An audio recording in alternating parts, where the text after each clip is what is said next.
In the 33rd year of the 20th century, amidst the Great Depression, when millions sought an escape from despair, when the world's economy lay in ruins, a book promising the keys to prosperity and self-realization encountered an unusual fate. Its editions were withdrawn from sale. It was forbidden, preventing millions of Americans from even touching its pages. This was The Master Key System by Charles Haanel, a text that seemingly offered only universal principles of success and self-development, yet was perceived as something significantly more powerful, perhaps even dangerous to established paradigms. This paradox, the prohibition of knowledge promising freedom, is in itself a profound lesson. For the true power of knowledge, as Haanel asserted, lies not in its possession, but in its application, not in what you know, but in what you do with that knowledge. And it is this fundamental understanding that became the cornerstone of his 15th lesson, a lesson we explore today. Charles Francis Haanel came into the world in St. Louis, Missouri, in the year 1866. His childhood and youth coincided with an era of America's rapid industrial growth, a time when anyone could forge their own destiny if possessed of sufficient determination and sagacity. Haanel was no armchair scholar or philosopher detached from reality. He was a practitioner, a man of action. Starting his career from naught, he built an impressive business empire, becoming one of the most successful entrepreneurs of his time. His flagship company, Continental Commercial Company, engaged in a wide spectrum of activities from real estate to mining, demonstrating his talent for organization and management.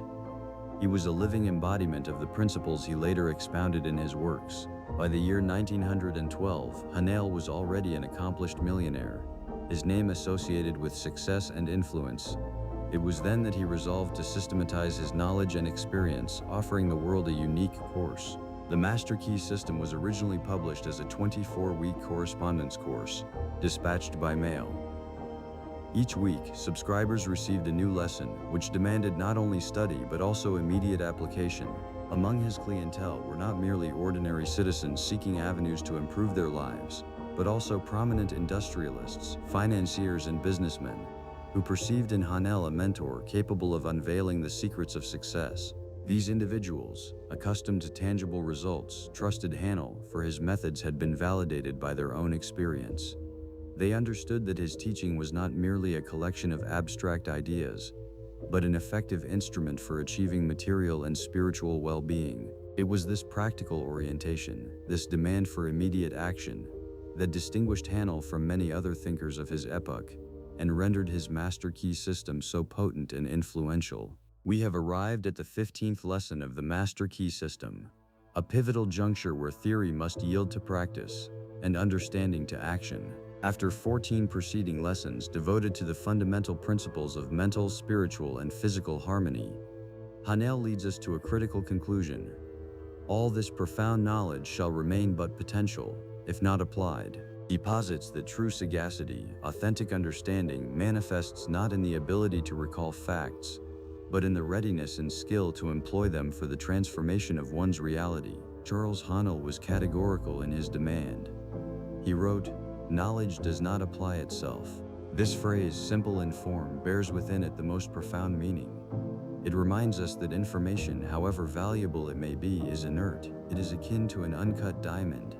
Its potential is vast, yet without facets it remains but a stone. Only when we actively engage with knowledge, only when we pass it through the prism of our own experience and purposeful actions does it acquire power. Haanel insisted that unused knowledge departs. It evaporates from our memory, loses its relevance, dissolves in the current of new information. We may peruse hundreds of books, attend dozens of seminars, but if we do not apply the lessons gleaned, they do not become a part of us. They do not transform our lives, do not shape our thinking, do not alter our habits. They remain but an external stratum, never penetrating the depths of our being. The pivotal idea of Haanel's 15th lesson is articulated by him in one potent sentence: use is the condition of ownership. This is not merely a metaphor, it is a law. You cannot truly possess knowledge until you employ it.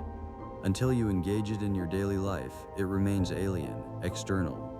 It is knowledge you lease but do not purchase. True ownership implies integration. the transformation of an idea into action, a concept into a result. He continues, asserting that you have not comprehended what you have read until you have applied it. This radical assertion challenges the conventional notion of learning, wherein comprehension is often equated with memorization or the ability to recount information. Haanel, however, insists, true understanding manifests only in the capacity to apply knowledge to a specific problem, to a concrete situation, and to obtain a measurable result. It is precisely for this reason that Haanel demanded of his students to formulate a program of application to their specific problem, not to an abstract task, nor to a hypothetical situation, but to that singular, most pressing problem confronting you here and now. This demand for personalization and immediate action constitutes the essence of his method. He did not merely impart theory, he demanded its immediate implementation, transforming each reader into an active explorer and experimenter of their own life. Modern science, decades after the publication of the Master Key System, has only confirmed Haanel's sagacity. In the year 1946, the American educator Edgar Dale developed his renowned Pyramid of Experience, or Cone of Experience, which graphically demonstrated how various learning methods influence information retention. His research revealed that after 2 weeks, we recall but 10% of what we have read. If we merely read, information remains upon the surface of consciousness, swiftly eroding from memory. When we hear and see, for instance, during a lecture or the viewing of a documentary film, the percentage of retention ascends to 50. This is already significantly superior, yet still far from the ideal. However, when we actively perform something, apply knowledge in practice, or even better, instruct others in it, the percentage of information retention attains an astonishing 90%. Dale's cone vividly illustrates that passive consumption of information, reading, listening, is least efficacious. True learning transpires through active engagement, through action. This is direct scientific corroboration of Haanel's principle, use is the condition of ownership. Another significant scientific corroboration is the Zygarnik-Bluma phenomenon, discovered in the year 1927 by the Soviet psychologist Bluma Zygarnik. In the course of her investigations, she ascertained that uncompleted actions are remembered nearly twice as well, 1 9/10 times, as completed ones. The brain, when confronted with an uncompleted task, continues to actively retain it within its working space, awaiting application or completion. This effect may be observed in quotidian life. Waiters recall orders that have not yet been paid, and students remember topics they have yet to master. The brain, in essence, awaits application. It generates an internal tension that can only be relieved through action. If you have perused something of import yet have not applied it, your brain will continue to remind you of it, creating a species of mental open loop. This is graphic testimony that our consciousness instinctively yearns for the practical realization of acquired knowledge. Further investigations in the fields of education and psychology have corroborated these findings. Carol Dweck, professor of psychology at Stanford University, renowned for her works on growth mindset, in a study of Columbia University schoolchildren in the year 2007, demonstrated that students who share knowledge with others retain 90% of it, whereas mere reading permits the retention of but 25% of information. This is potent evidence that the act of teaching, of explaining material to another, is one of the most efficacious methods of its consolidation. When you instruct another, you are compelled to structure information, to discover analogies, to answer queries, which deepens your own comprehension and solidifies knowledge at a neural level.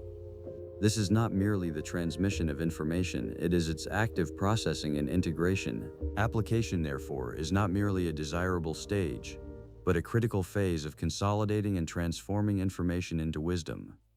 These contemporary scientific discoveries merely underscore the age-old wisdom that permeates many ancient traditions. In the Talmud, one of the central texts of Judaism, it is stated, "Not study is the principal thing, but action." This profound assertion places the practical realization of precepts and principles above their theoretical study. Knowledge without action is deemed vacuous, devoid of true worth. A similar idea we discern in the teachings of the great Chinese sage Confucius, who lived more than 2.5 millennia ago. He taught, "To know and not to act is not to know." For Confucius, knowledge was not a passive accumulation of information. It was inseparable from ethical conduct and practical wisdom. The individual who knows what is right, yet does not act in accordance with that knowledge, does not in truth possess it. His knowledge remains superficial, unintegrated. The Roman Stoic Seneca, in his letters to Lucilius, penned in the 65th year of our common era, articulated this idea in the celebrated phrase, "Non scholae, sed vitae disminus." Not for school, but for life we learn.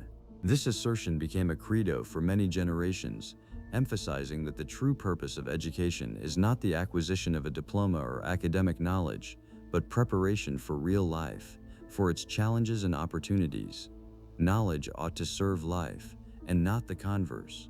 It ought to be an instrument for the amelioration of oneself and the world around, rather than an end in itself. In the traditions of Zen monks, practice is the cornerstone. Zen masters often decline to instruct those who are not prepared to immediately apply the teaching in practice. They comprehend that intellectual understanding without practical experience is but an illusion of knowledge. Meditation, koans, quotidian tasks, all are forms of active application that lead to enlightenment. The master does not merely transmit information. He cultivates conditions wherein the student may himself experience the truth. All these ancient parallels, from the Talmud to Zen, from Confucius to Seneca, converge at a single point with the teachings of Charles Haanel. They affirm that knowledge, not passed through the filter of action, remains a dead weight. It does not transform, does not develop, does not lead to true mastery. The practice of Haanel's 15th lesson is exceedingly simple, yet simultaneously radical in its demand. Following each lesson of the Master Key system, you are to perform a specific action within 24 hours. Not tomorrow, nor in a week, but today. Have you read of affirmation? Then repeat it 100 times today. Have you read of visualization? Then spend 15 minutes holding the desired image in your consciousness. Have you read of concentration? Then immediately commence exercises for its development. Without this, the entire book remains but literature, a collection of beautiful yet futile words. It does not become your personal instrument of transformation. Haanel was convinced that knowledge freely given is of no worth until it passes through action. This phrase may appear paradoxical in an era of information accessibility, yet it bears within it a profound truth. Knowledge acquired without effort, without personal investment in its application, is rarely valued. Only when we actively engage in the process, when we risk, experiment, err, and learn from our missteps, does knowledge truly become ours. It ceases to be an abstract concept and transforms into living experience, into a part of our inner wisdom. It is precisely this principle that formed the bedrock of success for such eminent personages as Napoleon Hill, Earl Nightingale, and Oprah Winfrey. Napoleon Hill, whose book Think and Grow Rich became a Bible for millions of entrepreneurs, spent 20 years investigating the secrets of success of America's wealthiest and most influential individuals, including Andrew Carnegie, Henry Ford, and Thomas Edison. He discovered that all of them not merely possessed knowledge, but systematically applied it, transforming thoughts into concrete actions, and dreams into tangible reality. Hill, inspired by Haanel, demonstrated that success is not an accident, but the outcome of the purposeful application of definite principles. Earl Nightingale, the legendary radio host and motivational speaker, whose recording The Strangest Secret transformed the lives of millions, likewise perpetually underscored the importance of action. He stated that we become what we think about most of the time, yet these thoughts must be fortified by action. His teaching was permeated with the idea that knowledge is but potential, which is realized only through consistent, purposeful steps. Oprah Winfrey, one of the most influential women in the world, constructed her empire by consistently applying the principles of self-development and consciousness expansion.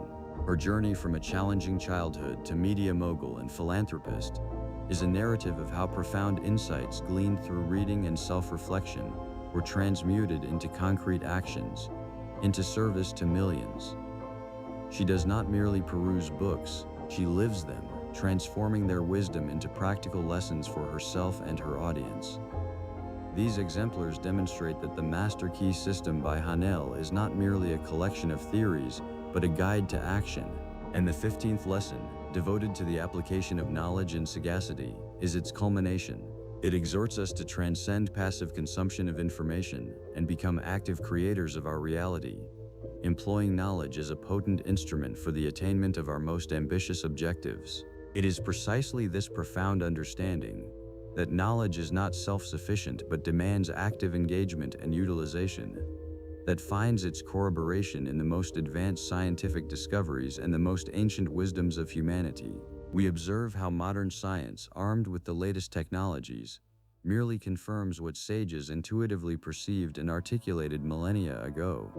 True ownership of knowledge is born only in the crucible of action. Modern science, today's investigations in the fields of neurobiology, psychology, and even epigenetics furnish irrefutable evidence that our brain and our reality are shaped not so much by the volume of information absorbed, as by the manner of its application. We reside in an epoch wherein neuroplasticity, the brain's capacity to alter its structure and functions in response to experience, has ceased to be a hypothesis and has become a fundamental principle. Dr. Norman Doidge, in his seminal work The Brain That Changes Itself, published in the year 2007, presented to the world astonishing accounts of how individuals, through purposeful mental and physical exercises, were able to rewire their brain circuits, restore lost functions, and even transform their personalities. He demonstrated that the brain is not a static machine, but a dynamic system, perpetually restructuring itself under the influence of our actions and thoughts. One of the most striking corroborations of this principle emerged from research conducted by Eleanor Maguire and her colleagues in the year 2000. They investigated the brains of London taxi drivers, individuals who are required to commit to memory a highly intricate map of the city, encompassing thousands of streets, landmarks, and routes in order to obtain a license. This learning process, known as the knowledge, typically spans 3 to 4 years of intensive practice and memorization.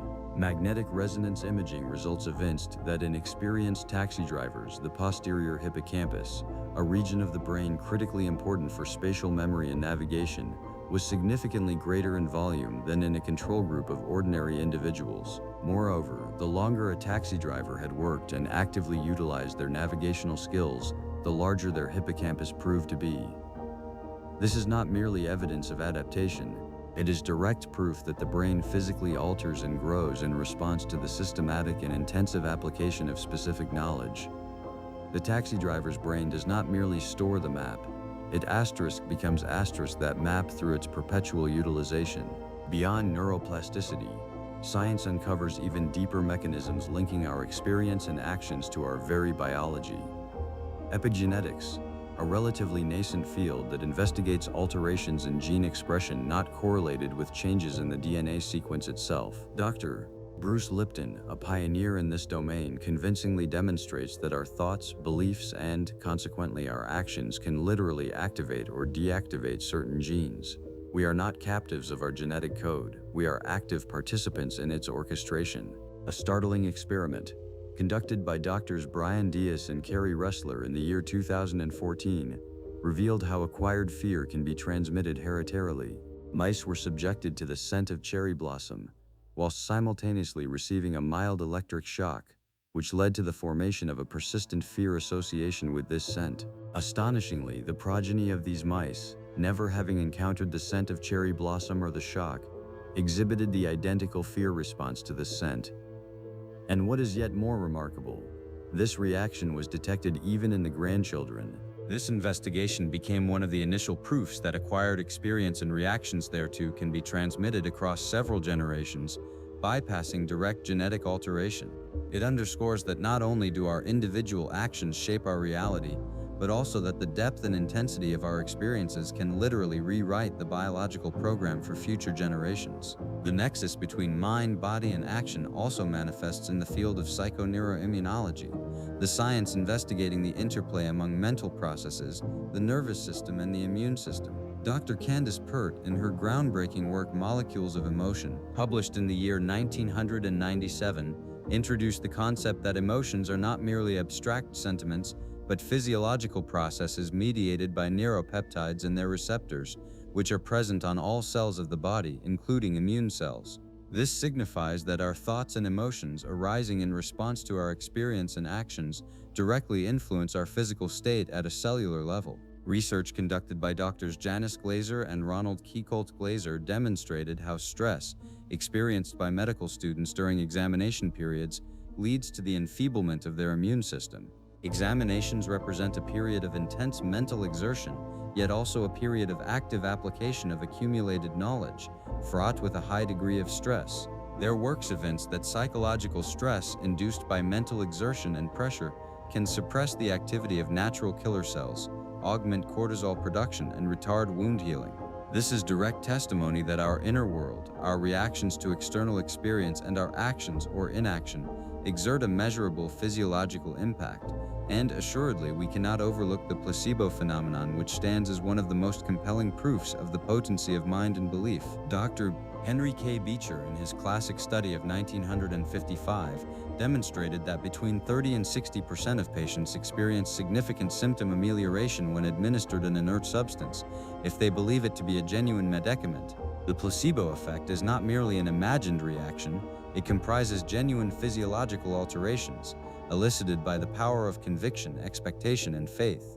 The individual ingesting a placebo acts in accordance with their belief, and this action initiates internal mechanisms of healing. This stands as potent corroboration of Haanel's principle: your belief, your sagacity, your inner conviction fortified by action, even if that action be merely the ingestion of a tablet, can alter your physical reality.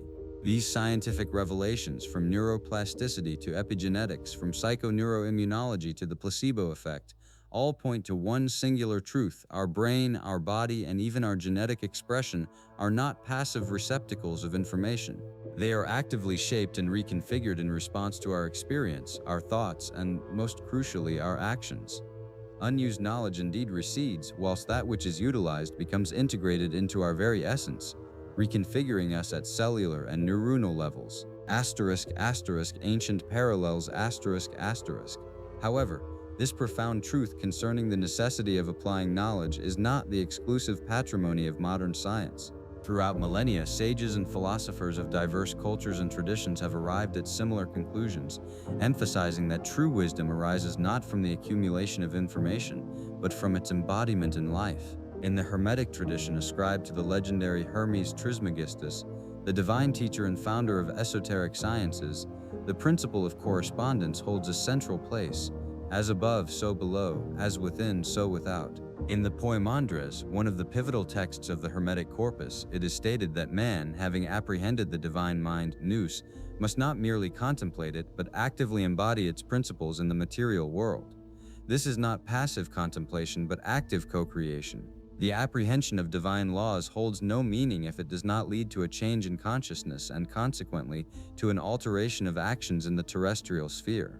The true hermetist is one who not only comprehends but also acts in accordance with this comprehension, becoming a bridge between worlds. Buddha Shakyamuni, the founder of Buddhism, in the Dhammapada, one of the most ancient and revered parts of the Pali Canon, in its very first chapter, known as the Twin Verses, proclaims, "We are what we think. All that we are arises from our thoughts. With our thoughts, we make the world." However, this is not an exhortation to passive cogitation. The entirety of Buddha's Eightfold Path is a path of action. Right view, right intention, right speech, right action, right livelihood, right effort, right mindfulness, right concentration. Each of these elements demands active, conscious application. Buddha did not speak of mere knowledge of the Dharma. He spoke of its practice. He taught that even thousands of words, uttered without comprehension and application, shall yield no benefit, whereas a single word, deeply pondered and embodied in life, can alter all. In the Hindu tradition, especially in Yoga Vasistha, one of the most extensive and philosophically profound texts, depicting the dialogue between the sage Vasistha and Prince Rama, the concept of purushartha selfless effort or action, is repeatedly emphasized. Though the text deeply explores the nature of reality and the illusory quality of the world, it does not advocate for inaction. On the contrary, it posits that man must actively strive for liberation, utilizing his will and intellect. Vasistha teaches that even whilst recognizing the world as an illusion, it is imperative to act within it with wisdom and awareness, for it is through right action, karma, and selfless endeavor that man may transcend his limitations and attain the highest state of being. Knowledge without action is as a seed that was never sown. In the mystical tradition of Kabbalah, the most ancient esoteric system of Judaism, the idea that the divine, Ein Sof, the infinite, manifests through the 10 sephirot, or emanations, likewise implies man's active participation in this process. The purpose of human existence, according to Kabbalah, lies in tikkun olam, the rectification of the world.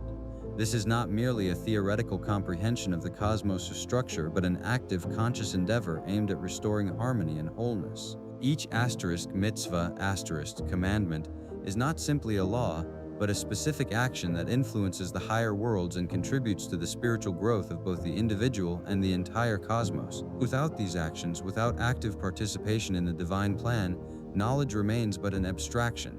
The Stoics, great philosophers of ancient Greece and Rome, such as Epictetus and Marcus Aurelius, likewise prioritized practice over pure theory. Epictetus, a former slave who became one of the most influential teachers of Stoicism, affirmed that philosophy is not a collection of doctrines but a way of life.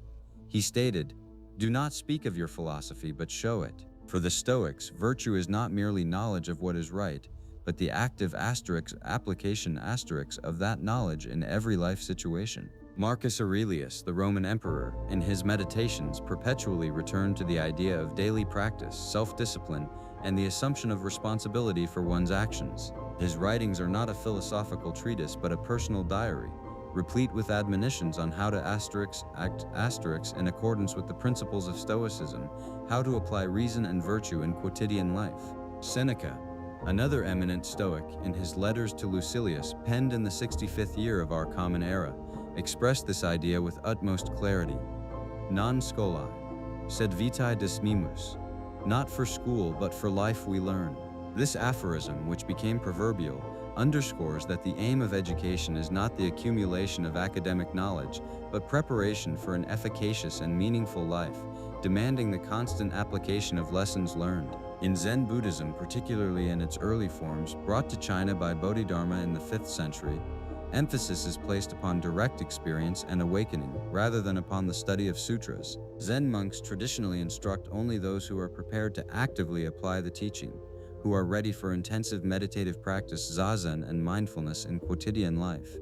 Knowledge acquired from books is considered merely a pointer, and not reality itself. True wisdom is attained through doing through direct experience, through active participation in the process of self-knowledge. Without a readiness for action, without a readiness for practice, the teaching remains but an empty sound. All these ancient traditions, separated by millennia and continents, unanimously corroborate the profound truth. Knowledge, divested of application, is akin to a barren tree. It may be comely, yet it shall bear no fruit. The true potency of knowledge is unveiled only when it passes through the crucible of action, when it becomes a part of our experience and shapes our reality. Stories of specific people, the principles expounded by Charles Haanel, and especially the 15th lesson on the application of knowledge, found their practical embodiment in the lives of many eminent personages whose achievements became beacons for millions.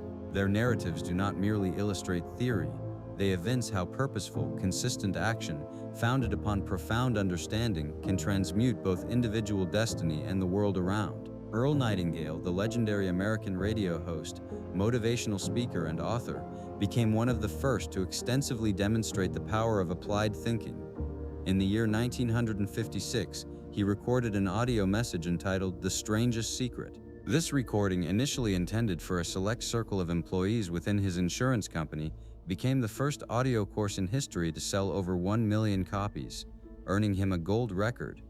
Wherein lay Nightingale's secret? He offered not fundamentally new, yet he articulated eternal truths in a simple, accessible form and, most crucially, insisted upon their application.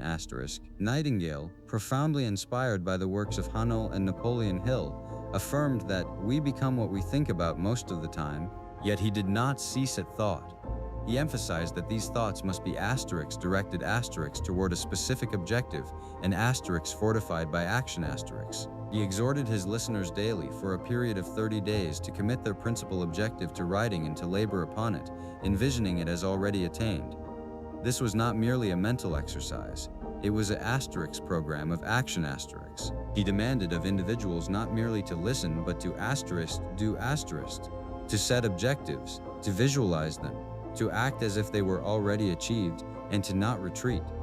Nightingale himself lived by these tenets. His success as an orator and entrepreneur was a direct outcome of his capacity to take abstract ideas and transmute them into concrete, repeatable actions that yielded measurable results. He did not merely transmit information, he inspired action asterisk, and it is this that rendered his teaching so potent and transformative. Napoleon Hill, whose name became synonymous with the philosophy of success, is perhaps the most luminous exemplar of an individual who dedicated his life to the application and systematization of knowledge. His legendary collaboration with Andrew Carnegie, the steel magnate and one of the wealthiest men of his era, commenced in the year 1908. Carnegie entrusted the young Hill with an ambitious task to dedicate 20 years to investigating the lives of America's most successful individuals, to discern the universal principles of their achievements. This was not merely an assignment for information gathering, it was a project for the analysis of applied knowledge Hill did not merely peruse books, he met, interviewed, observed such titans as Henry Ford, Thomas Edison, Alexander Graham Bell, and many others. He systematized their habits, their thought processes, their strategies of action. His monumental work, Think and Grow Rich, published in the year 1937, became the culmination of these 20 years of applied research Hill's book is not a compendium of theories but a manual for action Each chapter, each principle, from burning desire to persistence, demands active application. Hill taught that thought in itself is impotent if it is not transmuted into a concrete plan and fortified by consistent actions. He elucidated how to transform an indefinite desire into a distinct objective, then into a plan, and subsequently into a continuous series of steps. His principles, such as the mastermind group or autosuggestion, are not merely concepts but instruments for active utilization Hill did not merely recount how successful individuals think, he evinced how to act as a successful individual. His legacy is irrefutable proof that knowledge becomes power only when it is actively applied in real life. Steve Jobs, co-founder of Apple, likewise stands as a vivid exemplar of how seemingly disparate knowledge and experience acquired through action can coalesce in the future, creating something entirely novel and revolutionary. In his celebrated address to the graduates of Stanford University in the year 2005, Jobs recounted the tale of how he, having abandoned college, resolved to attend calligraphy classes at Reed College. He perceived no practical utility in it at the time, yet he was simply captivated by the aesthetics of the fonts. He practiced calligraphy, studied various typefaces, immersed himself in the aesthetics of typography. 10 years hence, when he was designing the first Macintosh, it was precisely this seemingly unavailing knowledge and these skills that proved invaluable He was able to apply the principles of high-quality typography which he had learned through action to the creation of the computer's user interface. You cannot connect the dots looking forward, you can only connect them looking backward, Jobs stated. This metaphor perfectly illustrates that every act of learning, every action, even if its purpose is obscure at the present moment, forms the foundation for future innovations and breakthroughs. Knowledge that passes through action is never lost. It becomes a part of our inner arsenal, poised for application at the most unforeseen juncture. Oprah Winfrey, one of the most influential women in the world, media mogul and philanthropist, openly acknowledges the profound impact exerted upon her by books on self-development and spiritual growth, including The Master Key System by Charles Haanel. Her journey from a challenging childhood in penury to the establishment of a global media empire is a narrative of the constant application of principles she discovered in these volumes. Oprah did not merely peruse, she lived these teachings. She employed affirmations, visualization, principles of gratitude, and the law of attraction not as abstract ideas but as instruments for daily action. her talk show, her magazine, her television channel, all became platforms for the dissemination and application of this knowledge. She did not merely speak of self-development, she demonstrated it. She shared her personal narratives of surmounting adversity, evincing how she applied these principles to alter her life.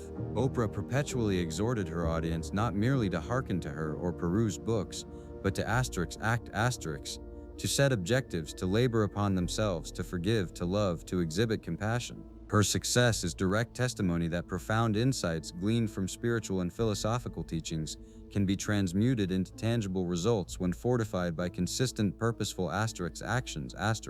She embodied the idea that knowledge is but potential, which is realized only through conscious and unceasing application.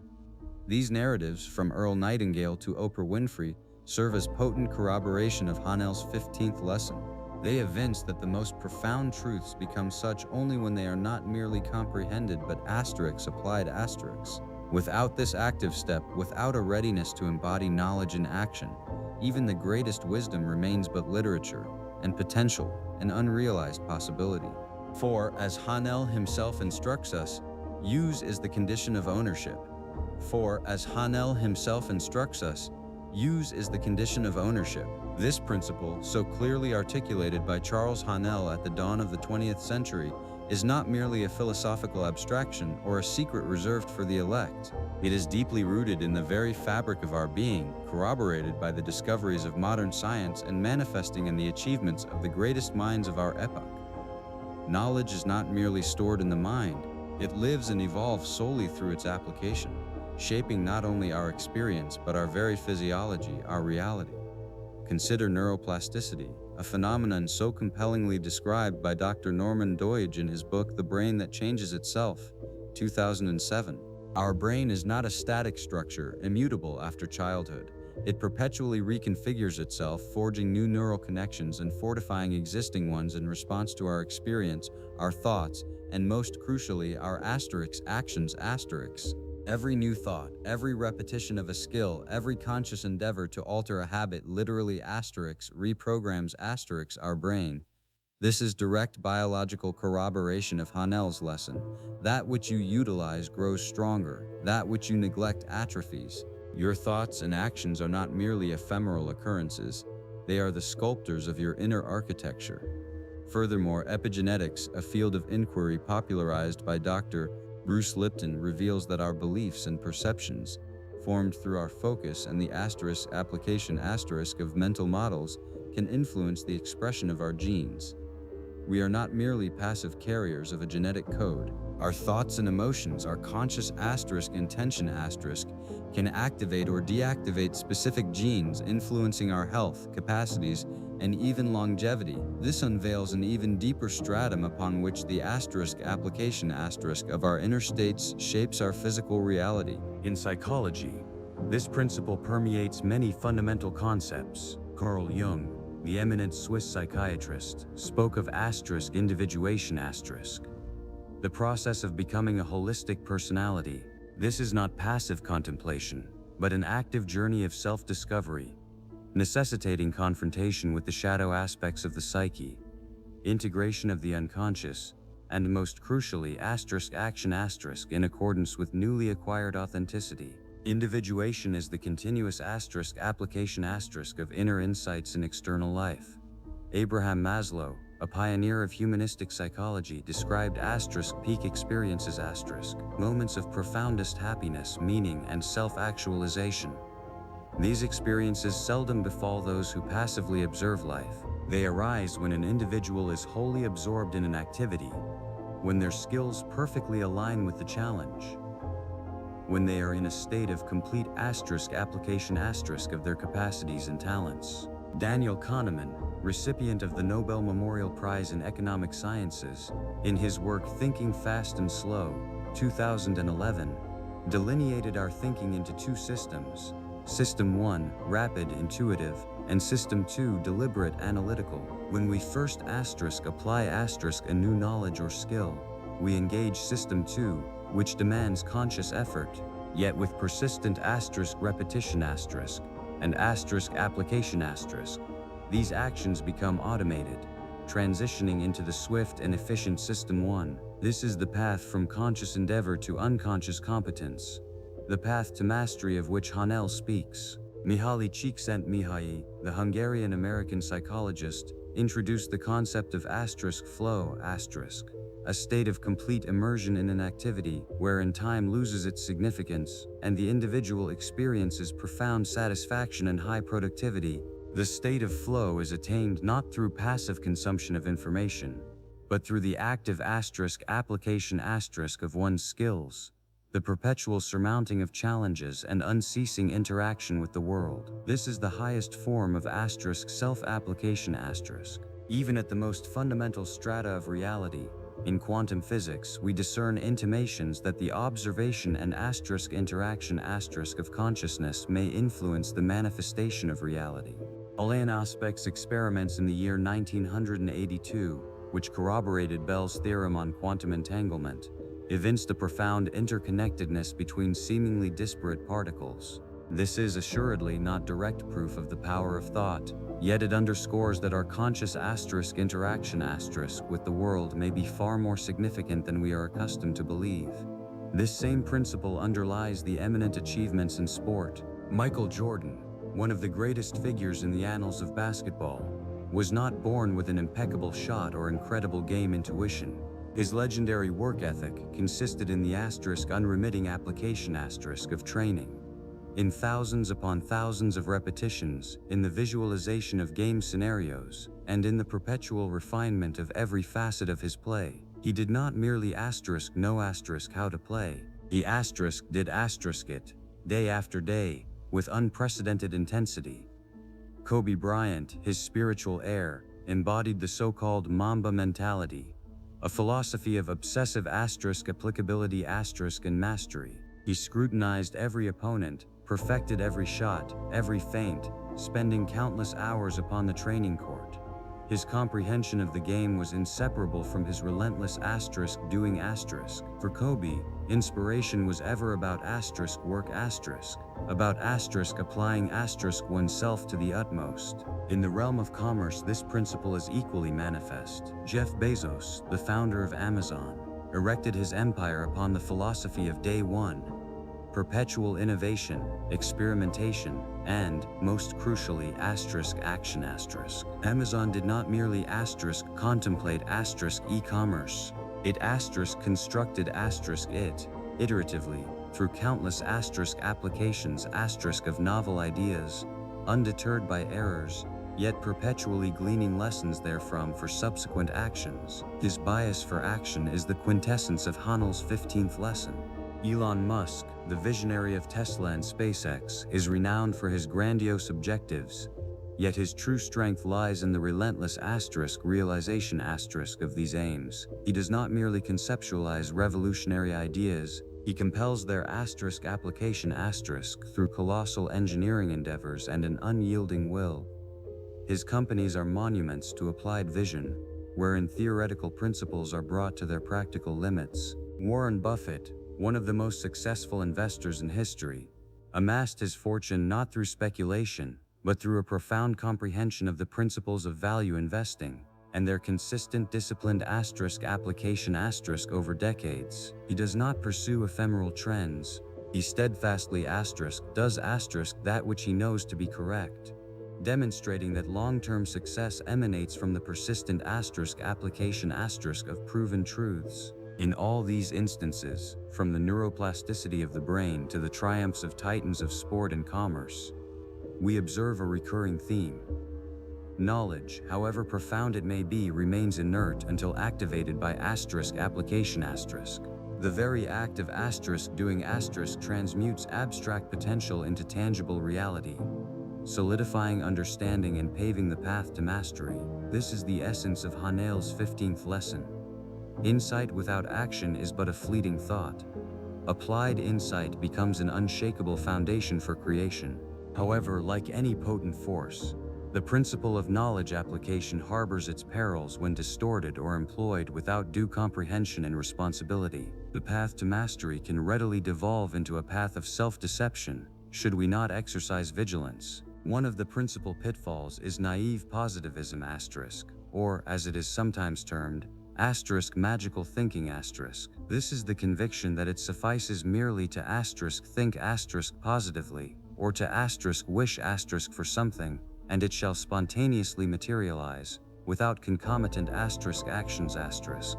This is a grievous distortion of Haanel's message. Whoever emphasized the systematic, disciplined asterisk application asterisk of both mental and physical endeavors. The chasm separating the mere asterisk desire asterisk to be wealthy from the asterisk actions asterisk commensurate with the creation of wealth is a gulf that divides dream from reality. Another peril is asterisk denial of reality asterisk. Some individuals employ the principles of manifestation or positive thinking to entirely disregard or suppress legitimate problems, challenges, or negative emotions. This is not about surmounting obstacles through applied insight, but about feigning their non-existence. True application encompasses asterisk confrontation asterisk with reality, rather than flight therefrom, and subsequently the utilization of mental instruments for its navigation and transformation. There also exists the phenomenon of asterisk toxic spirituality asterisk, wherein self-help transmutes into a means of shame for those who experience negative emotions or encounter difficulties, implying that they merely did not think positively enough or applied the principles incorrectly. This engenders a sense of culpability and isolation, rather than empowerment. Authentic application, as Haanel proposes, acknowledges the full spectrum of human experience and employs mental instruments to achieve mastery asterisk over oneself asterisk and one's circumstances, rather than for their denial. Finally, there is the asterisk absence of sagacity asterisk. To apply principles blindly, without critical discernment or comprehension of their profound mechanisms, is equally perilous. For instance, to apply a business strategy without comprehending market dynamics, or a personal development technique without accounting for individual temperament. Haanel's system underscores asterisk insight asterisk, profound understanding, asterisk prior to asterisk application. Without this sagacity, action may prove erroneous or even deleterious. The power of application is a double-edged sword. It demands responsibility, sagacity, and a profound comprehension of the interplay among thought, emotion, and action. Without this, the pursuit of mastery may degenerate into superficial imitation, leading to disillusionment rather than to authentic transformation. Bearing this in mind, we proceed to the very heart of the 15th lesson, to practical application. Haanel's system is not an academic treatise. It is a guide to life, demanding daily engagement. The following practices are designed to integrate the principles of the Master Key system into your quotidian life, transforming abstract understanding into palpable experience. Remember, the objective is not merely to asterisk peruse asterisk these techniques, but to asterisk perform asterisk them consistently for the ensuing 30 days. Asterisk asterisk. Practice 1. The silence and meditation asterisk. Asterisk asterisk asterisk asterisk. What to do? Daily, at the same hour, locate a tranquil place where none shall disturb you. Seat yourself comfortably, with a straight spine, yet without tension. Close your eyes, focus upon your respiration, sensing the air as it enters and departs your corporeal form. Permit thoughts to arrive and depart, without clinging to them, without judging them. Merely observe them as they drift past, akin to clouds in the firmament. The objective is to quiet the mind, to cultivate an inner space for intuition and profound comprehension, to emancipate oneself from the clamor of quotidian existence. Asterisk, asterisk, asterisk, minutes per day. 10 to 15 minutes each morn. Immediately upon awakening, ere the world begins to demand your attention. Asterisk, asterisk, asterisk. Day to perceive effect. Initial sensations of inner tranquility and lucidity may manifest within 3 to 5 days. Deeper insights, a sustained reduction in stress levels, and enhanced concentration within 2 to 3 weeks. By the close of the 30-day period, you shall discern a significant amelioration in emotional stability and the capacity for mindfulness. Asterisk asterisk. Practice 2. Visualization asterisk asterisk asterisk asterisk asterisk. What to do? Select one specific, clearly articulated objective or desired state that you wish to attain.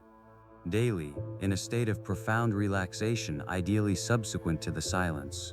Vividly and meticulously envision this objective as already achieved. Imagine all 5 senses, what you perceive around you, the sounds you apprehend, what you discern by touch, perhaps even the taste or aroma associated with your triumph.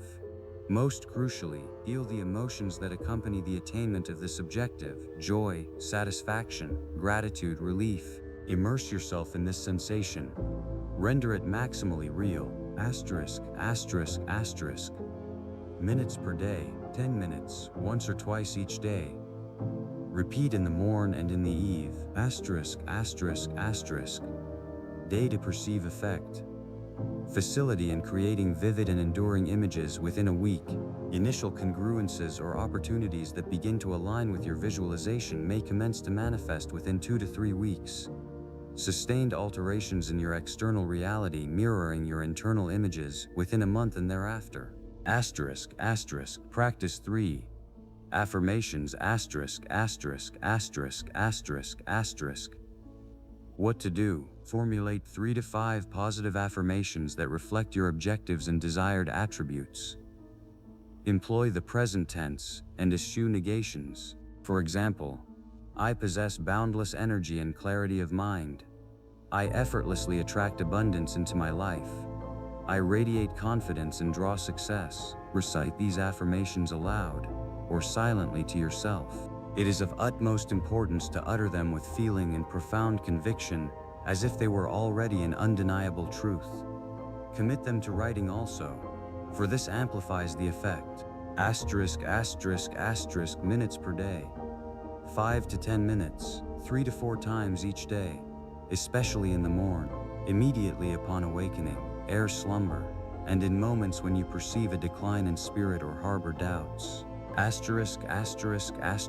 Day to perceive effect. An alteration in inner dialogue and disposition. Within a week, an increase in self-assurance and the emergence of new thoughts supporting your affirmations. Within 2 weeks, discernible alterations in your conduct, reactions to external events, and even in your self-perception. Within a month. Practice 4. Journaling and reflection.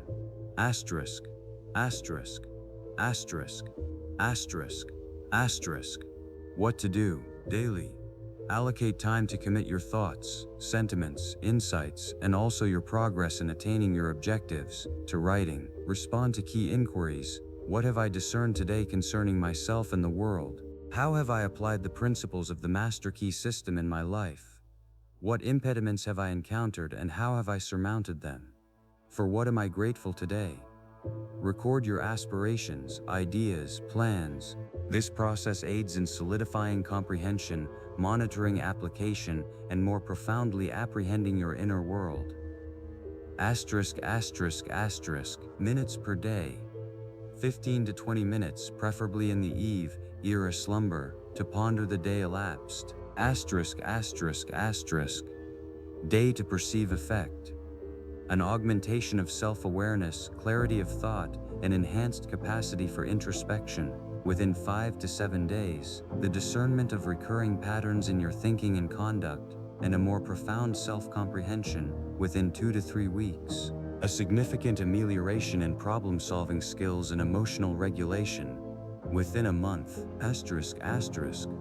Practice 5. Gratitude. What to do? Daily. In the morn or in the eve, commit to writing or articulate aloud 5 to 10 things for which you are genuinely grateful. These may encompass both significant occurrences and accomplishments, as well as the most simple of things: a cup of hot coffee, the sunlight beyond the pane, health, the opportunity to learn, a stranger's smile. The objective is not merely to enumerate, but to feel sincere gratitude, cultivating a state of abundance and positivity. Minutes per day. 5 to 10 minutes. Day to perceive effect. An instantaneous amelioration of mood, and a reduction in the level of negative emotions. A sustained augmentation of the general level of happiness, optimism, and life satisfaction within a week. An alteration in the perception of problems, the emergence of new opportunities, and an amelioration of relationships with others within 2 to 3 weeks. Asterisk, asterisk. Practice 6. Mental rehearsal, asterisk. Asterisk, asterisk, asterisk, asterisk. What to do? Select an impending significant event, a business meeting, a public address, an examination, a challenging interview, or any other circumstance wherein you desire to comport yourself optimally. Meticulously envision the entire process from inception to conclusion, visualizing each step, your reactions, your utterances, the felicitous outcome. Experience the confidence, competence, and serenity. This is not merely the visualization of the ultimate objective, but a rehearsal of the process of its attainment, a refinement of details within your consciousness. Minutes per day, 10 to 15 minutes, prior to a significant event or daily for the refinement of a pivotal skill. Day to perceive effect. A substantial diminution of anxiety and an augmentation of confidence prior to the event instantaneously. A discernible amelioration of actual performance and results following the very first application in a real situation.